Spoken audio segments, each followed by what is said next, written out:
Bonjour et bienvenue à toutes et à tous sur Au large biblique.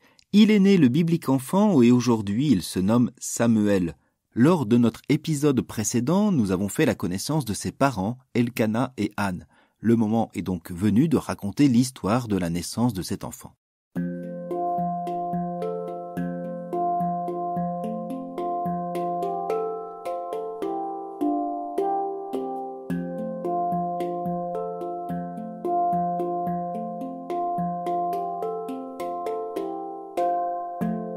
Vous vous souvenez, notre histoire se situe dans le premier livre de Samuel au chapitre 1. Nous sommes à Rama, près de Bethléem, avec Elkana. Cet homme a 2 femmes, Pénina et Anne, qu'il aime plus que tout mais qui est stérile. Chaque année, à l'occasion d'un pèlerinage pour une fête religieuse au sanctuaire de Silo, Pénina provoque Anne. Mais au lieu de se laisser aller à la colère, Anne confie son chagrin au Seigneur et lui demande d'intervenir en sa faveur en lui donnant un fils qu'elle consacrera à Dieu. Le prêtre du sanctuaire Élie lui confirme qu'elle a été entendue. La fête se termine et Elkana et les siens doivent retourner chez eux à Rama. C'est là que nous avions laissé notre héroïne, Anne. Le lendemain, Elkana et les siens se levèrent de bon matin. Après s'être prosternés devant le Seigneur, ils s'en retournèrent chez eux à Rama. Elkana s'unit à Anne, sa femme, et le Seigneur se souvint d'elle. Elle conçut, et le temps venu, elle enfanta un fils. Elle lui donna le nom de Samuel, c'est-à-dire Dieu exauce, car, disait-elle, je l'ai demandé au Seigneur.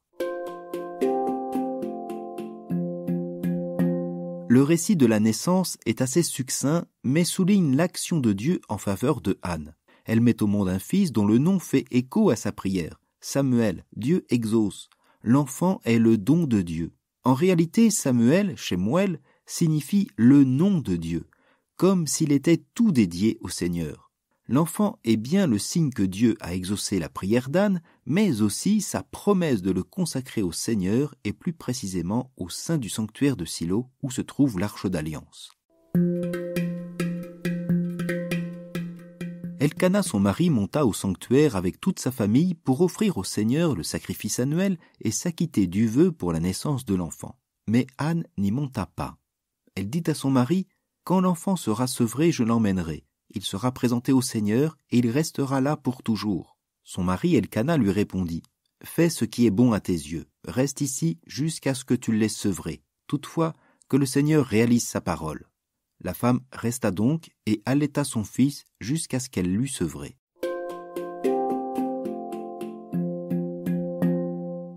Elkana est un homme pieux, fidèle à la loi. Il vient remercier le Seigneur pour la naissance du Samuel comme l'exige la loi de Moïse.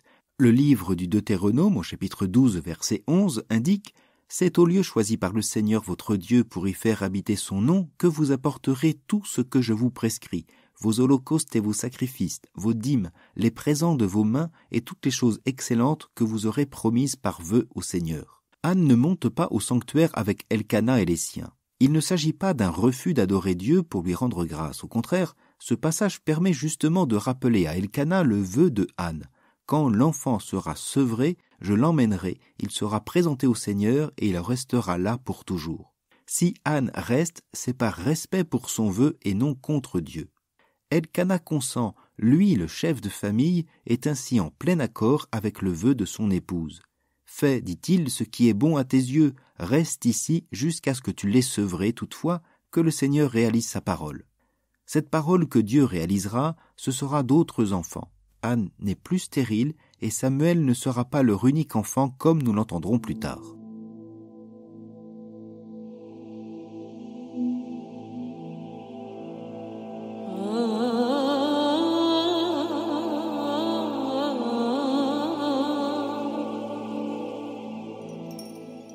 Il nous faut reparler de cette étrange, voire choquante consécration du Fils au sanctuaire et le replacer dans son contexte. Vous vous souvenez du prêtre Élie. Ses 2 fils, Pinhas et Ophni, prêtres du sanctuaire, corrompent le culte du Seigneur en détournant les offrandes à leur profit. C'est ce qu'on appellerait aujourd'hui un détournement de biens divins. Les fils d'Élie sont corrompus. Et comme en contraste, le récit met en évidence le geste de Anne qui offre ce qu'elle a de plus cher pour remercier le Seigneur. Quand les fils d'Élie s'accaparent les offrandes destinées à Dieu, Anne offre sans détour au Seigneur ce qu'elle a de plus cher. Il y a aussi dans le texte une autre raison. Le récit met en valeur la vocation de Samuel. Il deviendra par la suite le prêtre de Silo à la place des fils d'Élie.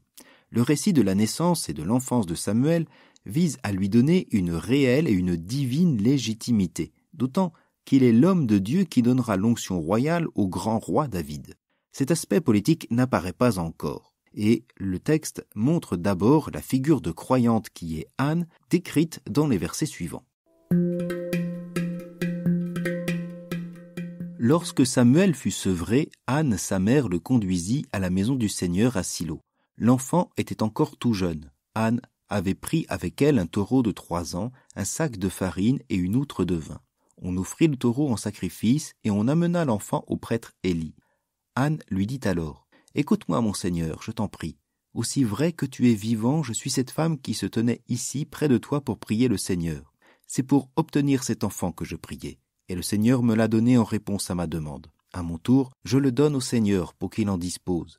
Il demeurera à la disposition du Seigneur tous les jours de sa vie. » Alors, ils se prosternèrent devant le Seigneur.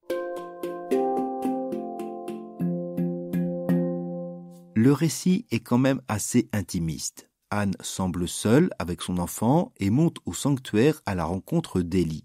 Et l'on retrouve bien ici le motif de l'offrande. Le Seigneur me l'a donné en réponse à ma demande, à mon tour je le donne au Seigneur pour qu'il en dispose.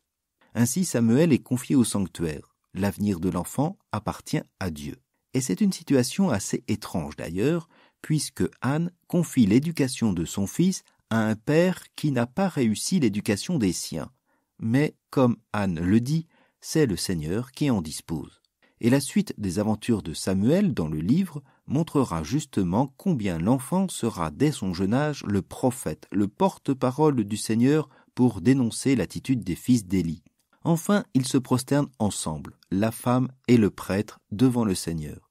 Élie n'a rien dit et ne dit rien, car la prière d'action de grâce est laissée à Anne, un cantique plein de joie et d'espérance sur lequel nous reviendrons.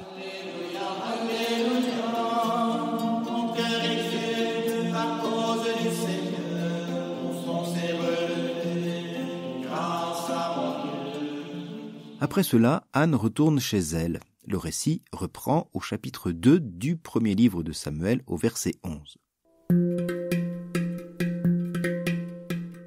Elkana repartit chez lui à Rama, tandis que l'enfant demeurait au service du Seigneur en présence du prêtre Élie. Samuel était au service du Seigneur, un enfant vêtu du pagne de lin. Sa mère lui faisait un petit manteau qu'elle lui apportait chaque année lorsqu'elle montait avec son mari pour offrir le sacrifice annuel. Élie bénit Elkana et sa femme en disant : « Que le Seigneur t'accorde par cette femme une descendance en échange de l'enfant qu'elle a mis à la disposition du Seigneur. » Puis ils s'en retournèrent chez Elkana. Et le Seigneur intervint en faveur de Anne. Elle devint enceinte et elle enfanta 3 fils et 2 filles. Quant au jeune Samuel, il grandissait auprès du Seigneur.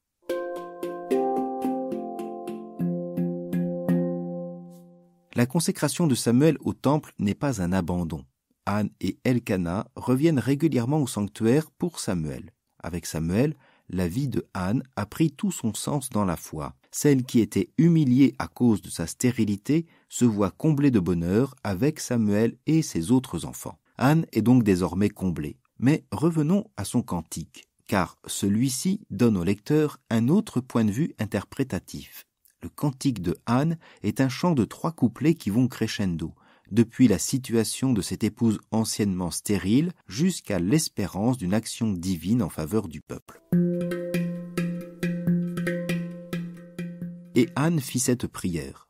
« Mon cœur exulte à cause du Seigneur. Mon front s'est relevé grâce à mon Dieu. Face à mes ennemis s'ouvre ma bouche. Oui, je me réjouis de ton salut. Il n'est pas de saint pareil au Seigneur, pas d'autre Dieu que toi, pas de rocher pareil à notre Dieu. Assez de paroles hautaines, pas d'insolence à la bouche, car le Seigneur est le Dieu qui sait, qui pèse nos actes. » Dans ce premier couplet, Anne chante ce que le Seigneur a fait pour elle. Le Seigneur est celui qui l'a relevée de l'humiliation. C'est toute la foi de Anne qui s'exprime envers ce Dieu d'Israël, le rocher, le saint, l'unique et le sauveur. L'arc des forts est brisé, mais le faible se revêt de vigueur. Les plus comblés s'embauchent pour du pain, et les affamés se reposent. Quand la stérile enfante 7 fois, la femme aux fils nombreux dépérit. Le Seigneur fait mourir et vivre, il fait descendre à l'abîme et en ramène. Le Seigneur rend pauvre et riche, il abaisse et il élève. De la poussière, il relève le faible, il retire le malheureux de la cendre pour qu'il siège parmi les princes et reçoive un trône de gloire. Avec ce second couplet, le chant dépasse le cas personnel de Anne. C'est le triomphe de Dieu capable de renverser les situations d'injustice. La charité de Dieu est agissante. Il vient en aide aux humiliés, depuis les affamés jusqu'aux femmes stériles. Et l'humilié est élevé aux côtés de Dieu, c'est-à-dire sur un trône de gloire. Car au Seigneur les colonnes de la terre, sur elles il a posé le monde. Il veille sur les pas de ses fidèles et les méchants périront dans les ténèbres. La force ne rend pas l'homme vainqueur. Les adversaires du Seigneur seront brisés. Le Très-Haut tonnera dans les cieux. Le Seigneur jugera la terre entière. Il donnera puissance à son roi. Il relèvera le front de son Messie. Ce dernier couplet ouvre quant à lui sur un avenir plein d'espérance.